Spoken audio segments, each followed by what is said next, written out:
And in the full snow that we have and they're actually stopping. If I stop, oh, okay, you're not going wait? You're not going wait? Okay, you're going wait a little bit. Okay, let's go. All right. And this is our garden.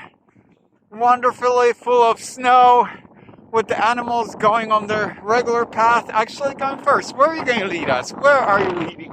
I bet you're going to lead us to the carrots. And just take a look.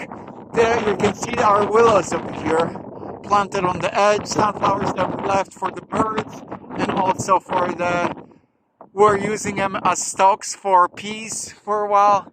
And look how beautiful it is. It's the winterland over here.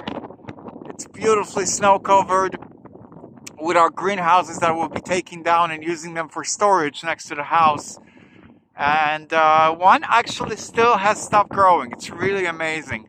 Some of the salads are still growing, and just like I thought, they're going straight to the carrots where we would feed them. They're right over here. We dug them out of here.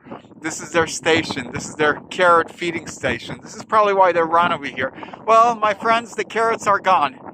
And it's beautiful. This snow is really excellent for the garden because it means that there will be snow cover. Most likely it's going to melt quite soon, but we'll have quite a bit of groundwater that will be left, a little more for next year. We didn't have this much snow last year. So here we are. Some of the ground cover is still here. We're leaving the seeds also for the birds and for other animals. Some of the buckwheat we didn't get a chance to pick because it was really wet, but it's actually staying on the bushes, so it's something that we continue to pick for the animals throughout the winter. And here is our bokashi compost pile. That's actually thermal. After a while the snow will melt, and the snow is really excellent for it because it's insulating it. We'll be able to start its temperature process, which probably looks like it probably already started in the middle. We have 2 more of those, and it's wonderful because our animals have left us our tools that we will take in and preserve them with oil, the wooden parts, and the oil and the metal part with also with oil as well. And Kundalini actually is crazy about the rakes. You'll be able to see in just 1 second. Okay, look. The rake is just absolute. His arch nemesis because it digs. Sometimes it's really annoying, but it's also funny. And come on, birds, let's go. And garden is such a wonderful place for him. But look, as soon as we're leaving, how sweet is this? As soon as we're leaving, our bird crew follows us in the snow with their wonderful heated clothes. We'll see if we'll be able, and it's wonderful that we gave a little attention to Eddie. And now the Eddie is actually following us closer than Sunny is. And here we have the help, helping us carry the rakes over here. Come on, guys. Come on, let's go. Let's go over here. Or you want to go around? You're going on the pathway.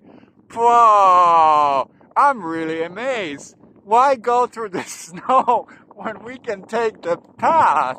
The birdies are a little smarter even than the person over here is. And here we have a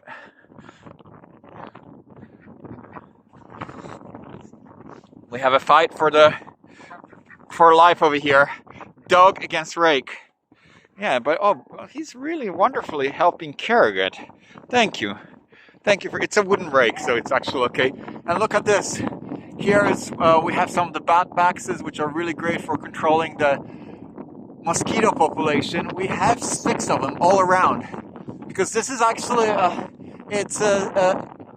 this orchard is in effect a microsystem of a small forested area where you can have a whole group of bats cohabiting. So 5, 6 are really good because bats love to live in flocks. And you can see some more of the seeds left in the garden here, and also the grass that was left over here to nourish the insect population that's collapsing. This is where they live their eggs. This is where they winter and hibernate their larvae, their eggs, and so forth. It's really important to leave you alone uncut, because the collapse of insect populations is actually endangering the pollination of the crops that we have. And if it collapses anymore, we already have 80% insect collapse and 30% bee collapse. If it collapses anymore, we're actually risking crops for agricultural crops not being pollinated. So it really is a life and death issue. And I really urge all of you to leave your lawns, especially for winter. Cut them less, and if possible, to plant flowering meadow for the insect population. It's something that's really, really mega important. We're right on the verge of risking non-pollination of agricultural crops. So this is something that's really like a disaster level that we have to prevent, working all together. And speaking of working all together, I think it's wonderful with Eddie's fascination of snow. And the crew is going back to the garden. I'm really amazed. And look at those wonderful, wonderful tracks. Sunny picking her feet a little higher, and Eddie just more or less dragging him on the ground. You guys are going to the garden? Okay, let's go follow them. Let's see where...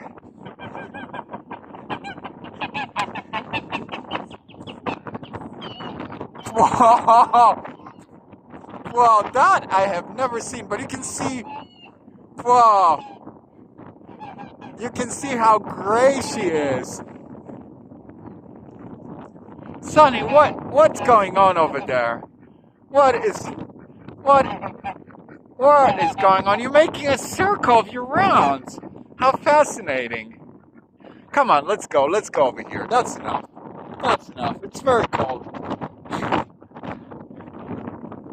This was one of our Three Sisters combinations where we had pumpkins. We also left the sunflowers for the birds in winter over here. It's very important. A really big part of permaculture is biodiversity, because by having a really diverse bio-ecosystem, you are hedging yourself. You're preventing yourself from having insect infestation, because you have all the beneficial controlling insects. You have the natural insects population like dragonflies. You have insect populations like ladybugs. You have butterflies that are really important pollinators. So you have the natural helpers that you need to work without chemicals. That's really mega important. And without really viable and functional ecosystem, you cannot have permaculture. You cannot have biologically based agriculture. And this is something that's very important. The small scale of it, which is what you have in permaculture, not using fossil fuels and so forth. Because you have to remember that a lot of the so-called ecological foods, a lot of the bio foods, they come from really large industries that still affect the soil and still affect our ecosystem, that use massive amount of chemicals, just more so-called biological chemicals like sulfides, hydrogen peroxide, vinegars, acetic acid, to combat insects. So they still have quite a bit of this artificial approach to fighting nature more than working together with it. So this is why I would really like to urge you to support a small scale agriculture, to support your local farmers market. Oh my God, Sunny was just taking a snow bath. Look, oh my, this is what she was doing in mud, and you can see how gray she is. We'll give her a bath. She was almost Snow White a day ago, and look how gray she is because of all the rolling that she's been doing in the mud.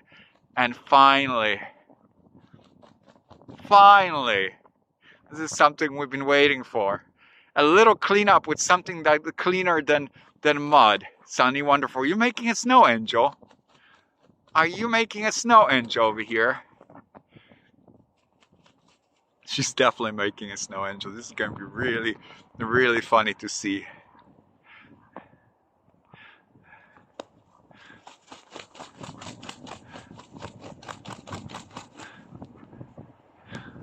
Ah, finally something nicer than mud. You can see the snow flying. And she really is really content, poor one, without her sweet little tail that's growing back. And we're... stuff is just flying everywhere. And Eddie's looking at it. She really, really repeats what she does. But this is something, and this is wonderful. We really have to get her a sand bath. Really, as soon as it gets warmer, we'll have some nice sand for her so she can actually do this, so she doesn't have to roll in mud like she likes to do. Maybe that's a little bit of a, like with kids, instinct. There is leaves flying, and oh, this is lovely. This, honey, you're really making me happy over here in so many different ways. But you're getting another shower, though. You are getting another shower so you can stay clean in the snow, because your color is not... It's...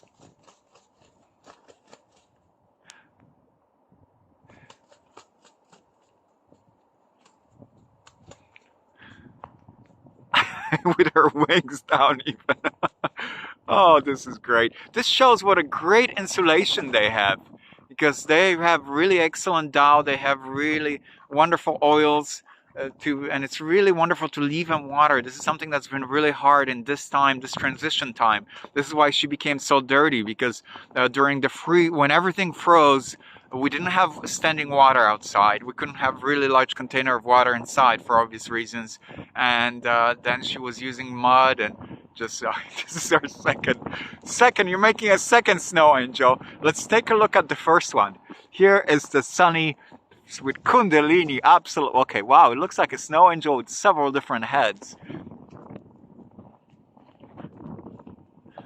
And it's lovely to see their really fascination with cleanness. It's really mega important for birds, for their well-being, for insulation, for pests, and and the mandatory waving of the wings. Okay, guys, take care. Our next project over here is to insulate the house with this straw that we have over here.